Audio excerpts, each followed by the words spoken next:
Welcome back to The Explainer. Today, we're literally stepping into the void. We are going to be exploring a grim, dark fable, a really mystical legend originally passed down by a silent mountain traveler.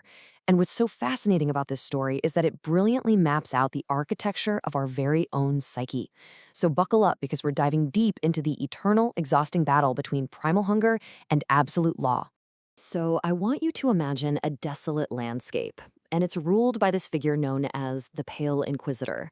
He's this ultimate spectral judge looming over the spiritual realm, standing guard at a place called the Iron Bridge. His ledger is strictly waiting, hungry for a single drop of the ink of regret. It's incredibly grim imagery, right? But what does this ghostly judge actually represent inside your own mind? Let's break it down in Act 1, the architecture of guilt.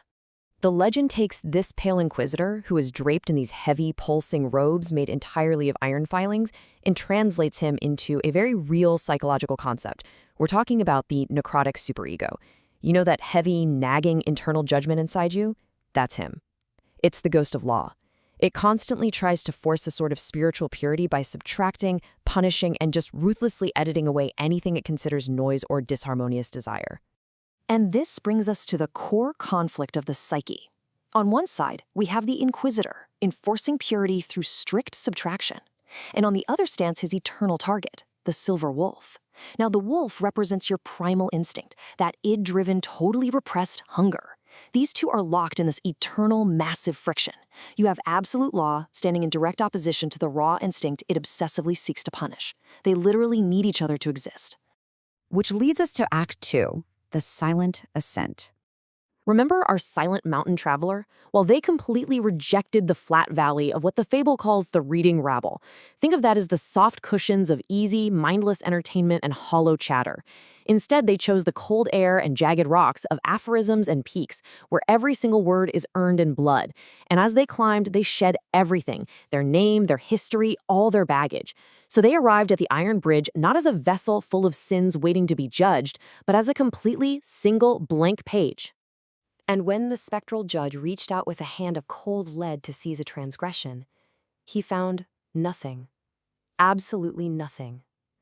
No chaotic noise, no disharmonious desires. The traveler had achieved perfect stillness.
No chaotic noise, no disharmonious desires. The traveler had achieved perfect stillness. The legend says a terrible silence fell over the bridge, louder than any scream of guilt. This is the climax.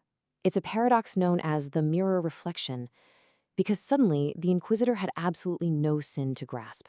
By facing a soul with zero chaotic noise, a state the legend calls the holy hole, the Inquisitor's entire purpose as the enforcer of the law was just rendered completely obsolete. The heavy magnetism of that necrotic superego instantly lost its pull.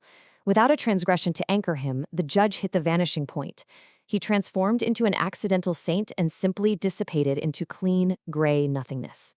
Okay, now things get really interesting in Act 3, the empty bridge. I want you to step into the paws of this bewildered predator for a second. Creeping out from the shadows onto the cold stone, you, the Silver Wolf, brace yourself for the familiar, heavy magnetism of the Inquisitor's lash. You're completely expecting the punishment that defines your very existence. But instead, you're hit by a silence so absolute it honestly feels like a physical crushing weight. Sniffing the stone where that ink of regret used to stain, you slowly realize the spectral judge is just gone. This triggers a truly profound psychological shift. First, we see the death of the hunt. As the wolf, you are literally a creature of friction, right? So without the iron-thorned briars of the law to push against, you begin to lose your shape. Second comes the howl into the vacuum. Finding no judge to fear, you let out a cry, but suddenly, it carries no desperate desire. And finally, the harmonious growl. In this totally lawless vacuum, your primal hunger just settles. You realize the Inquisitor was actually the one giving you your sharp teeth, simply by making your desire a sim. I absolutely love this takeaway. Without the sin, the hunger is just energy. Without a superego to defy, your rebellion as the wolf becomes entirely meaningless. It isn't bad or malicious anymore. It's just raw life force. And realizing this, you stop fighting the invisible cage, and you gently dissolve into the exact same clean nothingness that claimed the Inquisitor. And that brings us to our final stage, Act 4, the clean nothingness. For eons past, the Iron Bridge was this awful place of suspended stagnation. It was an endless loop of feeling hunger and then feeling guilt for it. But then, in the present moment, the empty traveler arrives and causes that rigid law to vanish. And this paves the way for the guiltless future. Actually, the very iron filings of the Inquisitor's robes, the heavy remnants of all that judgment, literally break down and become the fertile soil for a completely new kind of life. This beautiful new life is called the Wild Verdant. With the gatekeeper totally gone, the chaotic living force of the spirit reclaims the bridge. Now, to be clear, this isn't that messy, distracting disharmony of the reading rabble we talked about earlier. Not at all. This is true freedom. This is a vast forest that grows directly from that single blank page, and it knows absolutely zero guilt. So the ultimate takeaway here is what the legend calls the terminal point. The traveler, the harsh Inquisitor, and the hungry wolf, they all dissolve into one unified reality. The shattered gate of your minds is no longer a barrier holding you back. It transforms into an open doorway. In the total absence of rigid law, both that predatory hunger and your strict internal judgment dissolve into a perfect spiritual harmony. It's a place where noise and silence become exactly the same thing. As the final spectral bell of our dark fable tolls today, I really want to leave you with a provocative thought. What happens to our own internal wolves when we finally stop feeding our inner inquisitors? Think about the profound power of just letting go of that heavy internal judgment. When you drop the gavel on yourself, does the hunger destroy you, or does it finally find peace? Thank you so much for exploring this mystical legend with me. Keep reflecting on that, and I'll see you in the next explainer.